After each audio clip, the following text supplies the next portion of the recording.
لله نحمده ونستعينه ونستغفره ونؤمن به ونتوكل عليه ونعوذ بالله من شرور أنفسنا ومن سيئات أعمالنا من يهده الله فلا مضل له ومن يضلله فلا هادي له ونشهد أن لا إله إلا الله وحده لا شريك له ولا نذير له ولا مشير له ولا وزير له ونشهد أن سيدنا وسندنا وحبيبنا وإمامنا ومولانا محمد وبارك وسلم تسليما كثيرا أما بعد فقد قال الله تبارك وتعالى في القرآن المجيد والفرقان الحميد أعوذ بالله من الشيطان الرجيم بسم الله الرحمن الرحيم ولا تقولوا لمن يقتل في سبيل الله أموات بل أحياء ولكن لا تشعرون وقال تعالى إن الله اشترى من المؤمنين أنفسهم وأموالهم بأن لهم الجنة يقاتلون في سبيل الله فيقتلون ويقتلون وعدا عليه حقا في التوراة والإنجيل والقرآن ومن أوفى بعهده من الله فاستبشروا ببيعكم الذي بايعتم به وذلك هو الفوز العظيم وقال نبينا صلى الله عليه وسلم سيدا شباب أهل الجنة الحسن والحسين أو كما قال صلى الله عليه وسلم سبحانك لا علم لنا إلا ما علمتنا إنك أنت العليم الحكيم رب اشرح لي صدري ويسر لي أمري واحلل عقدة من لساني يفقهوا قولي اللهم صل على سيدنا مولانا محمد وبارك وسلم اللهم صل على سيدنا مولانا محمد وبارك وسلم اللهم صل على سيدنا مولانا محمد وبارك وسلم تسليما كثيرا ہر قسم کی تمام تعریفیں تمام بڑائیاں اور بزرگیاں خدائے رب ذوالجلال کے لیے جس کی خدائی میں کوئی شریک نہیں وہ اکیلا پروردگار ہے ہر پل ہر لمحہ لاکھوں لاکھ کروڑہ کروڑ انگنت لاتعداد درود و سلام امام الانبیاء خاتم النبیین سید المرسلین رحمت للعالمین تاجدار بطحا محمد عربی محمد مصطفیٰ احمد مجتبی حضرت رسول پاک صلی اللہ علیہ وسلم پر یا رب صلی وسلم دائما ابدا علی حبیبک خیر الخلق کلہم قتل حسین اصل میں مرگ یزید ہے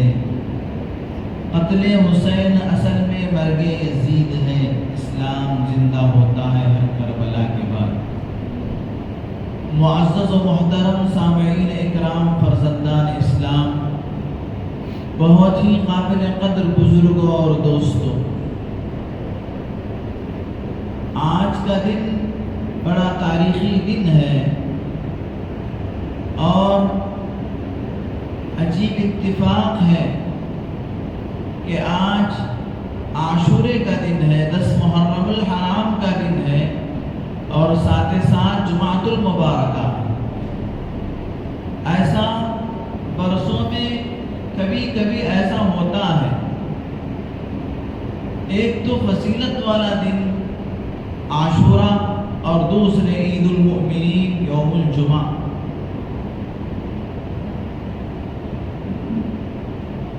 محرم الحرام کا مہینہ حرمت والا مہینہ ہے۔ اللہ جل شانہ نے قرآن مجید کے اندر اس کی حرمت کو بیان فرمایا ہے۔ ان عدۃ الشہور عند اللہ 12 شہرا فی کتاب اللہ یوم خلق السماوات والارض منها 4 حرم۔ کہ اللہ تبارک و تعالیٰ نے زمین و آسمان جب سے پیدا فرمایا ہے، اس وقت سے اللہ تبارک و تعالیٰ نے سال کے 12 مہینے پیدا کیے، اور ان 12 مہینوں میں سے اللہ تبارک و تعالیٰ نے 4 مہینوں کو فضیلت عطا فرمائی۔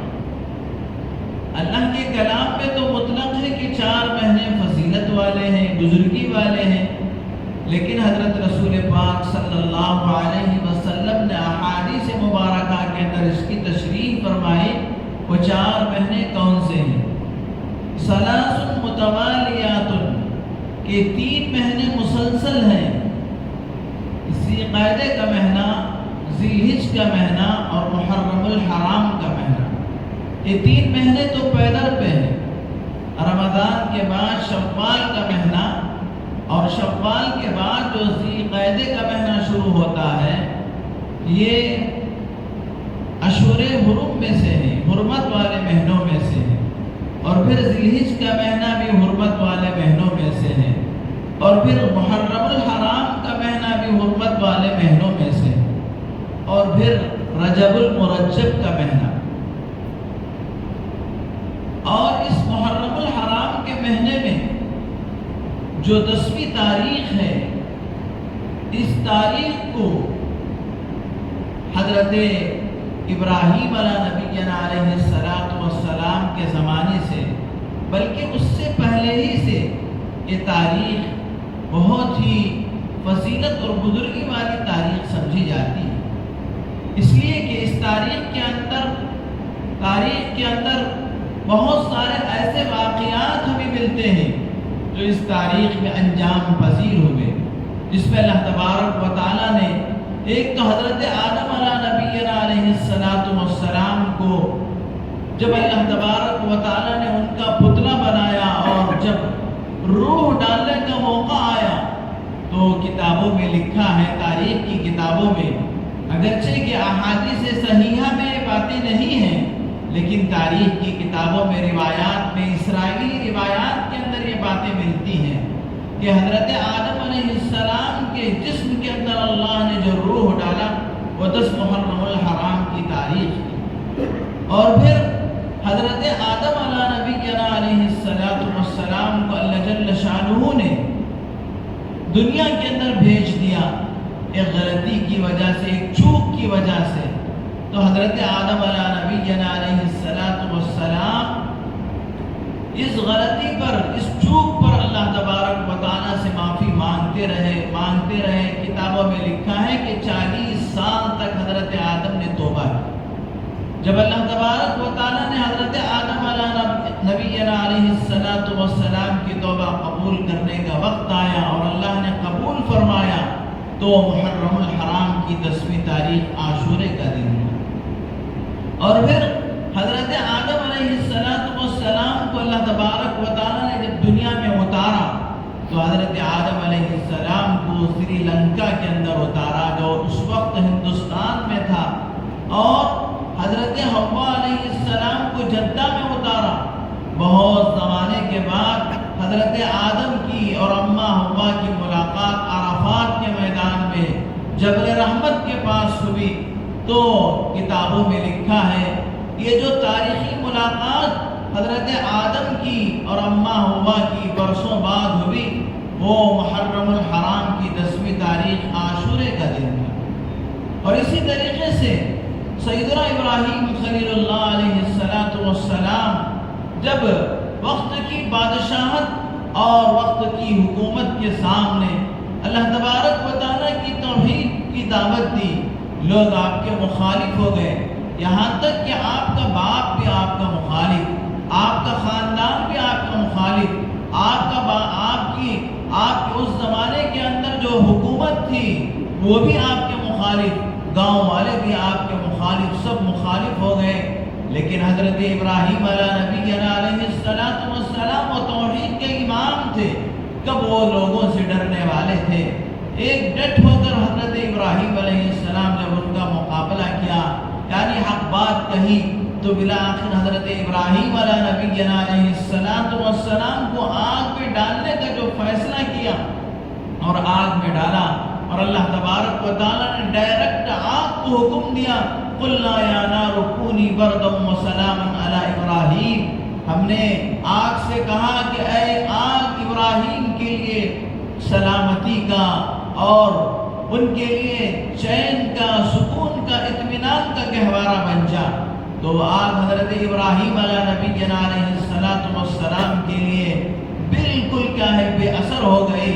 حضرت ابراہیم علیہ السلام فرماتے میرے زندگی کے سب سے آرام دن اور سب سے راحت والے دن وہ تھے جب مجھے آگ میں ڈالا گیا۔ تو 10 محرم الحرام عاشورے کا دن تھا، اور پھر اسی طریقے سے سیدنا نوح علیہ السلام جن کو آدم ثانی کہا جاتا ہے، یعنی حضرت نوح علیہ السلام کے زمانے میں ایسا طوفان آیا کہ آسمانوں سے بھی بارش، زمین سے بھی بارش اگل رہا تھا، ساری مخلوق ختم ہو گئی، صرف وہ لوگ بچے جو حضرت نوح علیہ السلام کی کشتی میں سوار ہوئے۔ اور پھر اللہ تبارک و تعالیٰ دوبارہ جو انسانوں کو اللہ نے وجود بخشا وہ حضرت نوح علیہ السلام کی نسل سے، اور حضرت نوح علیہ السلام کی اولاد سے اللہ تبارک و تعالیٰ نے ساری دنیا کے لوگوں کو دوبارہ اللہ تبارک و تعالیٰ نے دنیا میں بسایا۔ تو حضرت نوح علیہ السلام کے زمانے میں جو طوفان آیا، اور اس طوفان کے اندر ساری دنیا مالیہ میٹ ہو گئی، ختم ہو گئی، اور پھر جب یہ طوفان تھما اور تھمنے کے بعد حضرت نوح علیہ السلام کی کشتی جودی پہاڑ پر جا کر ٹھہری، تو وہ 10 محرم الحرام عاشورے کا دن تھا۔ یہ دن بہت برکت والا دن ہے، اللہ تبارک و تعالیٰ اس دن میں بڑے بڑے کام انجام دیے۔ لیکن جو بات حدیث سے ثابت ہوتی ہے، اللہ کے نبی صلی اللہ علیہ وسلم نے بھی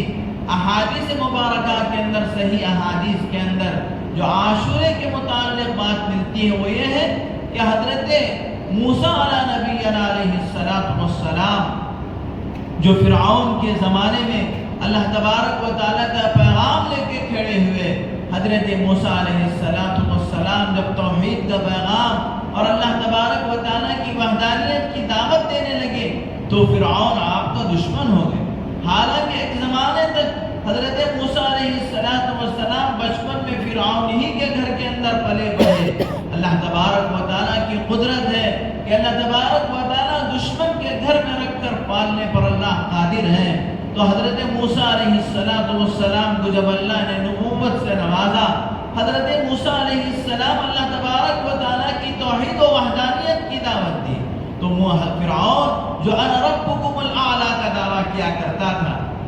یعنی میں سب سے بڑا خدا ہوں، ابھی چند دن پہلے جو کیا ہے ہمارے اس ملک کا پی ایم امریکہ پہنچا، اور وہاں پر بہت سارے دنیا بھر کے بڑے بڑے سیاستدان تھے، تو امریکہ کا جو صدر تھا اس نے یہی بات کہی جو فرعون نے کہی تھی، آئی ایم باس، یعنی میں سب سے بڑا ہوں، میں سب کا باس ہوں۔ تو لہذا اللہ تبارک و تعالیٰ ایسے مغرور و متکبر کو بھی اللہ تبارک و تعالیٰ نے نہیں بخشا۔ فرعون کو جب اللہ تبارک و تعالیٰ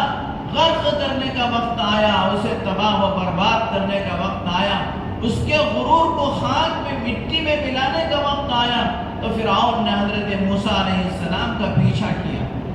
حضرت موسیٰ علیہ السلام اپنے ماننے والوں کو لے کر آگے آگے جا رہے ہیں، لیکن وہ لوگ ان کا ایمان حضرت موسیٰ کے ایمان جیسا تو نہیں تھا، اتنا مضبوط۔ وہ کہے انا لمدرکون، ہم ان قریب فرعون کے ہاتھ پکڑے جائیں گے،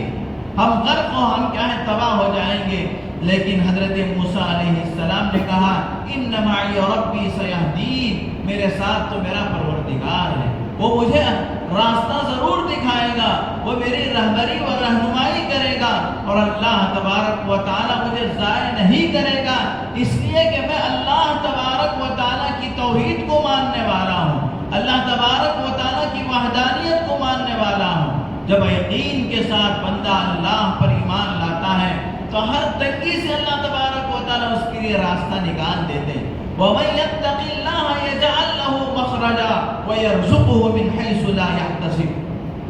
اللہ قرآن میں فرماتے جب تم اللہ سے جیسا ڈرنا ہے ویسا ڈرو گے، اللہ تبارک و تعالیٰ تمہارے لیے راستے نکال دیں گے، اور اللہ تبارک و تعالیٰ تمہیں ایسی جگہ سے رزق پہنچائیں گے جس کا تمہیں وہم و گمان نہیں ہوگا۔ حضرت موسیٰ علیہ السلام جا رہے تھے، اللہ تبارک و تعالیٰ کا حکم ہوا ہے موسیٰ اس چٹان پر آپ اپنا عصا ماریے۔ حضرت موسیٰ علیہ السلام نے جب عصا مارا تو اس چٹان کا ایک حصہ ٹوٹ گیا، پھر اللہ نے دوبارہ کہا کہ دوبارہ اس پر آپ اپنا عصا ماریے، تو پھر دوسرا حصہ ٹوٹ گیا، اور جب تیسری مرتبہ حضرت موسیٰ علیہ السلام نے اپنا عصا اس چٹان پر مارا تو اس کے اندر سے ایک چھوٹا سا کیڑا نکلا جس کے منہ کے اندر سبز دانہ تھا، جبکہ میرے دوستو وہ چٹان ایسی تھی کہ اس کے اندر کوئی سوراخ نہیں تھا، کوئی جانے کا راستہ نہیں تھا۔ حضرت موسیٰ علیہ السلام نے 3 مرتبہ مار کر اسے بالکل بیچوں بیچ میں توڑا تھا، لیکن اس میں نے دیکھا کہ اس میں ایک اللہ کی مخلوق ہے اور اس کے منہ کے اندر سبزہ ہے، یعنی بالکل تر و تازہ، ایسا نہیں کہ برسوں کی چیز منہ میں رکھا بیٹھا ہے، بالکل ابھی درخت سے ٹوٹی اور اس کے منہ کے اندر آ گئی۔ تو حضرت موسیٰ علیہ السلام حیران ہو گئے کہ ایک چٹان اور اس چٹان کے بیچوں بیچ کے اندر اللہ کی مخلوق، تو کیڑا اور وہ مخلوق اپنی زبان حال سے کہہ رہی تھی سبحان من یرانی ویعرف مکانی ویرزقنی ولا ینسانی، پاک ہے وہ ذات جو مجھے دیکھتی ہے، اس چٹان کے اندر بھی اللہ تبارک و تعالیٰ مجھے دیکھتا ہے، میرا خیال کرتا ہے اور مجھے وقت پر روزی پہنچاتا ہے، اللہ تبارک و تعالیٰ مجھے بھولتا نہیں۔ اللہ کو ساری مخلوق کی خبر ہے، سارے انسانوں کی خبر ہے، کون کس جگہ پر ہے، کس کو کیا ضرورت ہے، کس کو کیا حاجت ہے، اللہ تبارک و تعالیٰ بیک وقت سارے انسانوں کی، سارے جنات کی، سارے مخلوقوں کی، سارے چرندوں کی، سارے پرندوں کی، سارے حیوانات کی اللہ خبر رکھتا ہے، اللہ کی وہ طاقت ہے۔ چنانچہ میرے دوستو لوگ کہنے لگے انا لمدرکون، فرعون کے ہاتھوں تو اب ہم پکڑے گئے، لیکن موسیٰ علیہ السلام کا ایمان تھا۔ حضرت موسیٰ علیہ السلام کہے ان معی ربی سیہدین، میرے ساتھ تو میرا پروردگار ہے اور اللہ تبارک و تعالیٰ مجھے راستہ دکھائے گا، اللہ میری رہبری فرمائے گا، میری رہنمائی فرمائے گا۔ چنانچہ دریا سامنے آ گیا، اللہ تبارک و تعالیٰ نے موسیٰ علیہ السلام کو حکم فرمایا اے موسیٰ آپ اپنا عصا اس دریا کے اوپر مارے، اس سمندر پر آپ اپنا عصا مارو۔ تو حضرت موسیٰ علیہ السلام نے جیسے ہی سمندر پر اپنا عصا مارا تو اس کے اندر سے 12 راستے نکل گئے، بالکل قرآن کہتا ہے پانی ادھر کا ادھر، ادھر کا ادھر، کالطود العظیم، پہاڑوں کی چٹانوں کی طرح پانی کھڑا ہو گیا، بالکل راستہ صاف ہو گیا، بالکل راستہ سوکھا ہوا، جو گویا کہ اس پر کبھی پانی آیا ہی نہیں۔ لمحوں میں اللہ تبارک و تعالیٰ کی قدرت کو کر دکھایا، جو میرے دوستو آج دنیا اتنی تمام ٹیکنالوجی کے باوجود ایسے کرنے سے عاجز ہے۔ چنانچہ حضرت موسیٰ علیہ السلام اور موسیٰ علیہ السلام کا لشکر سمندر پار ہو گیا، فرعون جو پیچھے سے آ رہا تھا وہ اپنے لشکر کو سمجھانے لگا یہ راستے نکالنے والا کون ہے آپ کو معلوم؟ وہ میں ہی ہوں، یہ راستے میری وجہ سے نکلے ہوئے ہیں۔ وہ تو کیا ہے غرور میں، تکبر میں ایسے ڈوبا ہوا تھا کہ اس کی عقل معروف ہو چکی تھی، اس کی عقل پہ پردے پڑ چکے تھے، اتنا بڑا کام کرنے والا وہ پروردگار ہے، وہ اللہ ہے، لیکن یہ اس کی عقل پر پردہ پڑ چکا تھا، وہ یہ سمجھ رہا تھا کہ یہ سب کچھ میرے لیے ہو رہا ہے۔ جب بیچوں بیچ میں پہنچا تو فرعون اللہ کا حکم ہوا کہ پانی مل جائے، تو پانی مل گیا، فرعون ڈوبنے لگا اور اس کی پوری قوم، اس کی پوری لشکر ڈوبنے لگا۔ فرعون وہ کہہ رہا تھا آمنا برب موسیٰ و ہارون، میں اس وقت موسیٰ اور ہارون علیہ السلام کے رب پر ایمان لاتا ہوں، لیکن اللہ تبارک و تعالیٰ نے غرغرے کا ایمان اللہ کو قابل قبول نہیں۔ جب بندہ موت کو دیکھ لیتا ہے، موت سامنے آ جاتی ہے، تو بڑے سے بڑا مشرک بھی اس وقت تلملا اٹھتا ہے اور اللہ کی وحدانیت کا اقرار کرنے پہ مجبور ہوتا ہے، لیکن میرے دوستو اس وقت کا ایمان قابل قبول نہیں۔ جیتے جاگتے اللہ کو ماننا، اللہ کی توحید اور اللہ تبارک و تعالیٰ کے سامنے جھکنا اور آخرت کی فکر کرنا اور آخرت کے بارے میں سوچنا، اپنے غرور کو نکال کر اللہ کی بڑائی کے سامنے جھک جانا، یہ انسانیت ہے، یہ ایمان ہے، یہ بندگی ہے اور اللہ کو یہی سب سے زیادہ پسندیدہ ہے۔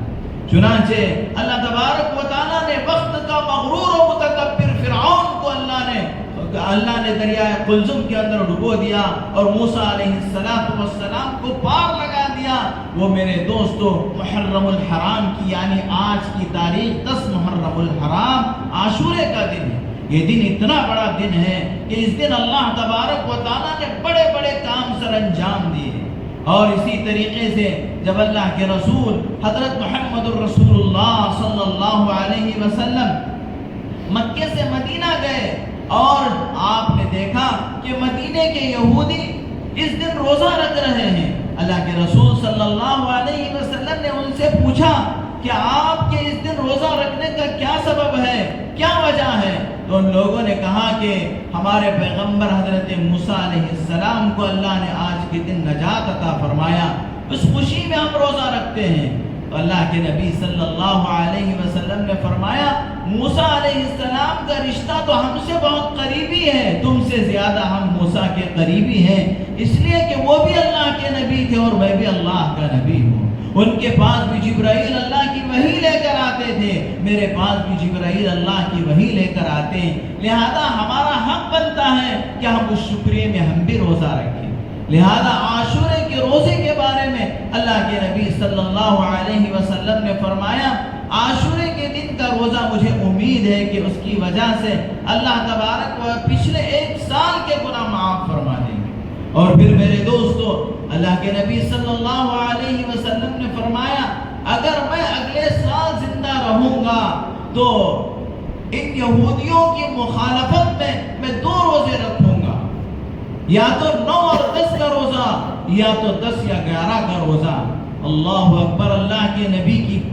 سوچ دیکھیے کہ اللہ کے نبی حالانکہ روزہ عبادت ہے لیکن اس عبادت کے اندر بھی یہود کی، مشرکین کی اور جو اللہ تبارک و تعالیٰ کے ساتھ شرک کرتے ان کی مخالفت کو اللہ کے نبی صلی اللہ علیہ وسلم نے ضروری قرار دیا کہ کہیں ان کی موافقت میں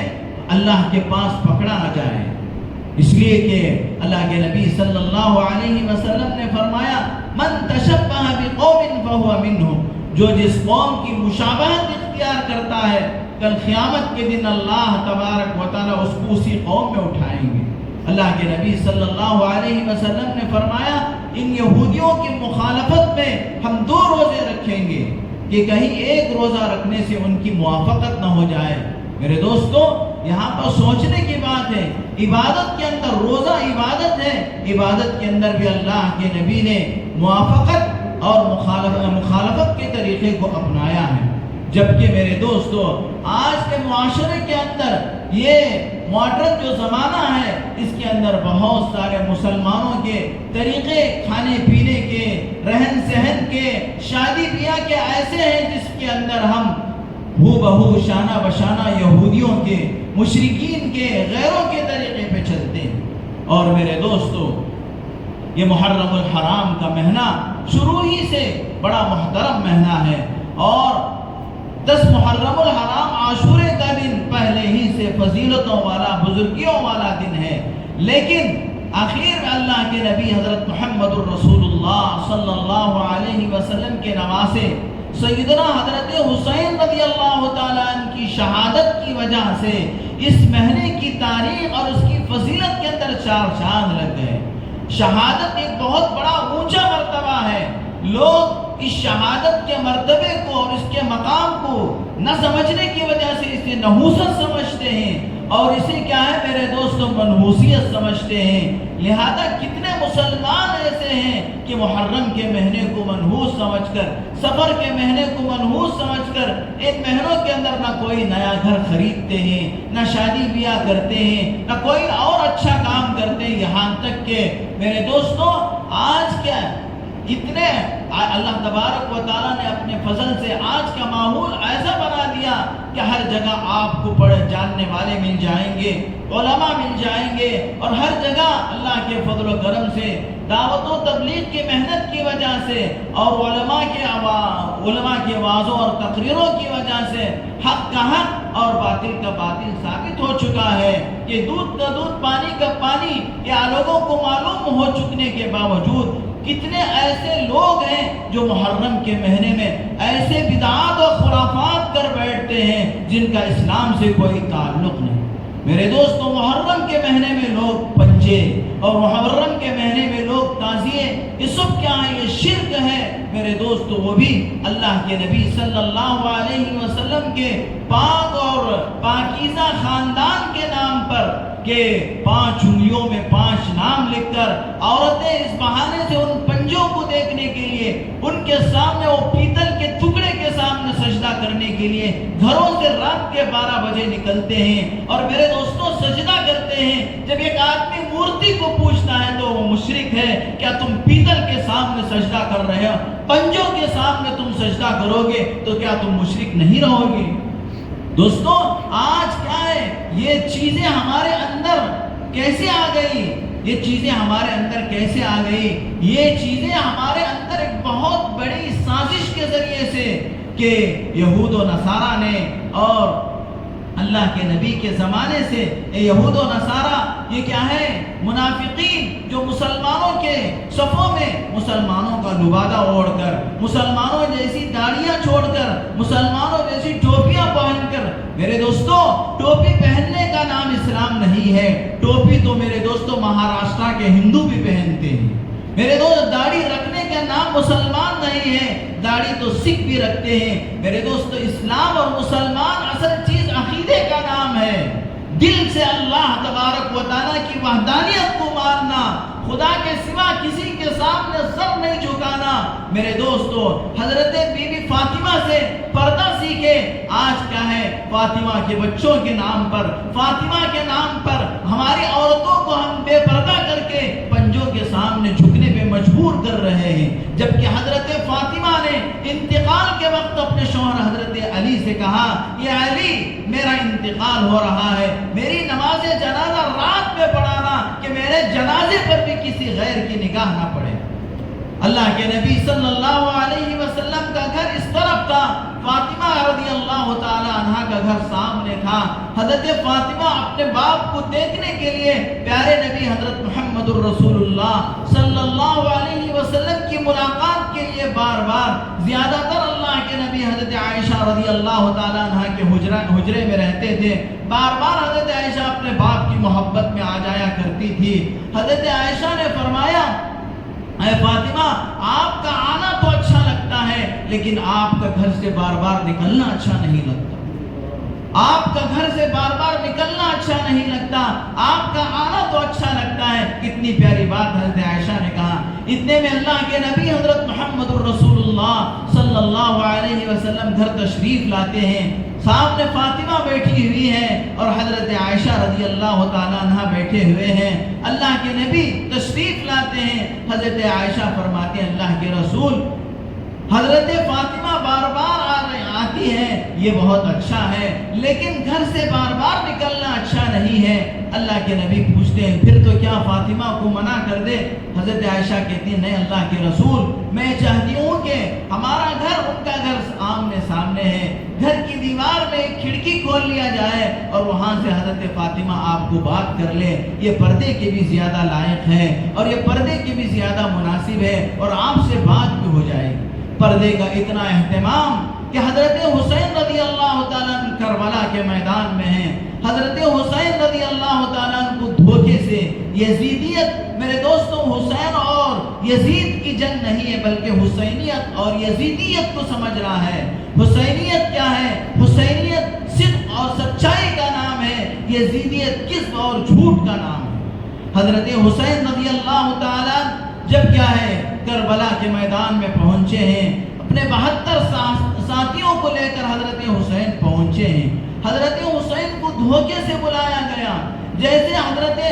علی رضی اللہ تعالیٰ عنہ کو یہ دھوکے سے آپ کو شہید کر دیا گیا، حضرت عمر رضی اللہ تعالیٰ عنہ کو دھوکے سے شہید کر دیا گیا۔ گزشتہ جمعہ میں حضرت عمر رضی اللہ تعالیٰ عنہ کے بارے میں کہہ رہا تھا، حضرت عمر رضی اللہ تعالیٰ عنہ کو جب پرچھا مارا گیا، حضرت عمر رضی اللہ تعالیٰ نے پوچھا کہ میرا قاتل کون ہے؟ لوگوں نے کہا کہ آپ کا قاتل ابو لولو مجوسی ہے۔ تو حضرت عمر رضی اللہ تعالیٰ نے زور سے نعرے تکبیر بلند کیا، گویا صحابہ سمجھنے لگے کہ آپ کو صحت مل گئی۔ چنانچہ میرے دوستو حضرت عمر رضی اللہ تعالیٰ وصال سے پہلے حضرت عبداللہ ابن عمر اپنے بیٹے کو بلایا اور بلا کر کہا، اے میرے بیٹے، میری تمنا اللہ سے میں دعا کرتا تھا، اللہم ارزقنا شہادتا فی سبیلک وجعل موتنا ببلد رسولک صلی اللہ علیہ وسلم، اے اللہ مجھے شہادت کی موت عطا فرما اور میرے نبی حضرت محمد الرسول اللہ صلی اللہ علیہ وسلم کی شہر میں موت عطا فرما۔ اللہ نے میری دعا قبول فرما لیا، اب میرا دنیا سے جانے کا وقت ہے، لیکن میری ایک آخری آرزو باقی رہ گئی ہے، اے میرے بیٹے عبداللہ ابن عمر، جو اپنی ماں امہات المومنین حضرت عائشہ رضی اللہ تعالیٰ عنہ کے پاس جا کر یہ کہنا کہ آپ کا بیٹا، آپ کا غلام عمر آپ سے اجازت مانگتا ہے اور آپ سے یہ درخواست کرتا ہے کہ میں میرے آقا اور میرے ساتھی سیدنا ابو بکر صدیق رضی اللہ تعالیٰ عنہ کے پیروں میں دفن ہونا چاہتا ہوں، یہ حجرہ آپ کا ہے، اگر آپ اجازت دیں تو یہ عمر جس نے اللہ کے نبی صلی اللہ علیہ وسلم کی غلامی کرتے ہوئے دنیا سے رخصت ہو رہا ہے، آقا کے قدموں میں دفن ہونا چاہتا ہے، یہ حجرہ آپ کا ہے، اگر آپ اجازت دیں تو منظور۔ چنانچہ حضرت عبداللہ ابن عمر رضی اللہ تعالیٰ حضرت عائشہ رضی اللہ تعالیٰ عنہ کے پاس پہنچتے ہیں اور جا کر حضرت عمر کا پیغام سناتے ہیں کہ عمر کی ایک آخری آرزو ہے کہ عمر نبی کے قدموں میں دفن ہونا چاہتا ہے۔ تو حضرت عائشہ رضی اللہ تعالیٰ عنہ فرماتی ہیں کہ اگرچہ کہ یہ جگہ میں اپنے لیے رکھ لی تھی تاکہ میں میرے شوہر اور میرے باپ حضرت عمر کے حضرت ابو بکر کے پاس میں دفن ہو جاؤں، لیکن میں اپنے آپ پر عمر کو ترجیح دیتی ہوں، اس لیے کہ عمر کے کارنامے ایسے ہیں اسلام کے لیے جس کو بھلایا نہیں جا سکتا۔ عمر نے اسلام کے لیے بڑی قربانیاں دی ہیں، اس لیے میں حضرت عمر کو اجازت دیتی ہوں کہ وہ میرے گھر کے اندر، میرے حجرے کے اندر ان کو دفن کیا جائے۔ چنانچہ حضرت عبداللہ ابن عمر خوشخبری لے کر حضرت عمر کے پاس آتے ہیں اور حضرت عمر سے کہتے ہیں کہ اماں نے اجازت دے دیا ہے کہ آپ کو اپنے حجرے میں دفن ہونے کی۔ حضرت عمر رضی اللہ تعالیٰ پھر اپنے بیٹے سے کہتے ہیں، بیٹا ہو سکتا ہے میری جان ابھی باقی ہے، جس کی وجہ سے غیرت میں آ کر حضرت عائشہ نے اجازت دے دی ہو میرے انتقال کے بعد دوبارہ حضرت عائشہ کے پاس پہنچنا، اس لیے کہ حضرت عمر عدل و انصاف کا بادشاہ ہے۔ حضرت عمر رضی اللہ تعالیٰ عنہ کے بارے میں حضرت علی نے فرمایا، اے عمر تیرے مرنے پہ دنیا میں اسلام قیامت تک روتا رہے گا، تو نے وہ عدل و انصاف قائم کر کے گیا، تیرے جیسے حکمرانوں کے لیے دنیا تڑپے گی، اسلام تڑپے گا، لیکن تیرا جیسا حکمران اسلام کو نہیں ملے گا۔ چنانچہ حضرت عبداللہ ابن عمر رضی اللہ تعالیٰ حضرت عمر کے انتقال کے بعد پھر دوبارہ حضرت عائشہ رضی اللہ تعالیٰ عنہ کے پاس پہنچتے ہیں اور حضرت عمر رضی اللہ تعالیٰ عنہ کی وصیت کے مطابق پھر دوبارہ درخواست کرتے ہیں۔ تو حضرت عائشہ فرماتی ہیں، میں نے تو کہہ چکا ہے کہ حضرت عمر کی قربانیاں ایسی ہیں کہ اپنے پر حضرت عمر کو ترجیح دیا جائے۔ عمر رضی اللہ تعالیٰ عنہ کی قربانیاں اور ان کا اسلام کے لیے جو کارنامے اس کو بھلایا نہیں جا سکتا۔ چنانچہ میرے دوستو حضرت حسین رضی اللہ تعالیٰ انہی بزرگوں سے انہوں نے سیکھا تھا کہ سچائی کیا ہے، وفاداری کیا ہے، اسی کا سبق حضرت حسین رضی اللہ تعالیٰ نے کربلا میں دہرایا۔ حضرت حسین رضی اللہ تعالیٰ جب یزید کو خلافت دی جا رہی تھی، حضرت معاویہ نے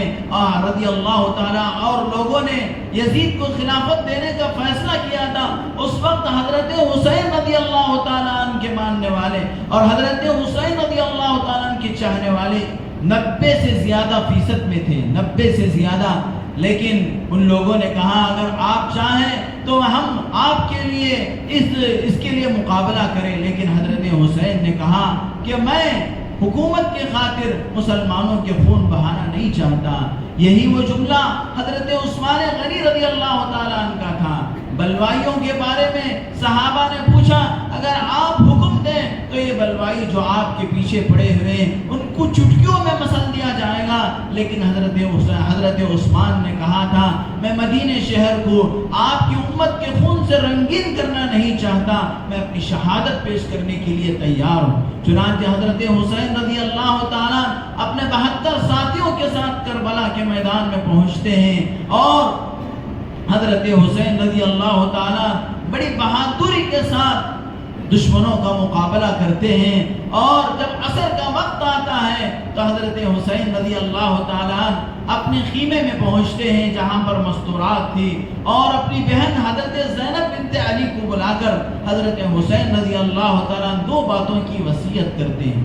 کہ ان قتلت لا تبکی، اگر مجھے قتل کر دیا جائے، مجھے شہید کر دیا جائے، میری بہن تجھ سے میری پہلی وصیت یہ ہے کہ تو میرے اوپر ماتم نہیں کرنا. میرے دوستو، حضرت حسین کی وصیت تو یہ ہے کہ ماتم نہ کرو. آج جو ماتم کرنے والے ہیں، جو حضرت حسین کا نام لے کے سینہ پیٹنے والے ہیں، وہ کون ہے ذرا سمجھو، وہ کون ہے ذرا سمجھو. میرے دوستو، اہل سنت والجماعت کا عقیدہ تو یہ ہے جس کو میں نے شعر میں پیش کیا تھا. قتل کیا ہے؟ حضرت ہم زندہ جاوید کا ماتم نہیں کرتے، کافر ہیں وہ جو شہیدوں کو کہتے ہیں مردہ، کافر ہیں وہ جو شہیدوں کو کہتے ہیں مردہ، ہم زندہ جاوید کا ماتم نہیں کرتے. اللہ تبارک و تعالیٰ قرآن مجید میں شہیدوں کے بارے میں فرمایا ہے شہید زندہ ہوتا ہے، شہید کو موت نہیں آتی. اللہ تبارک و تعالیٰ قرآن میں فرماتے ہیں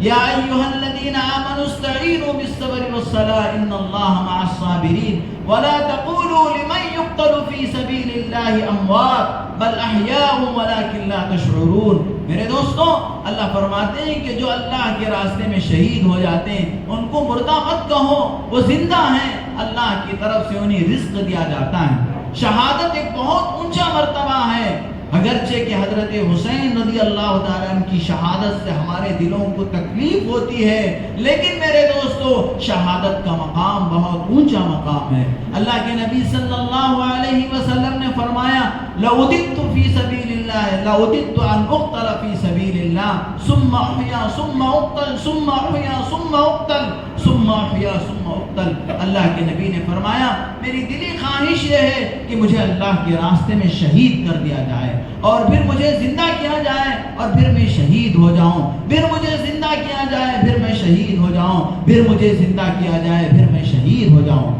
شہادت بڑا اونچا مرتبہ ہے، بڑا اونچا مقام ہے.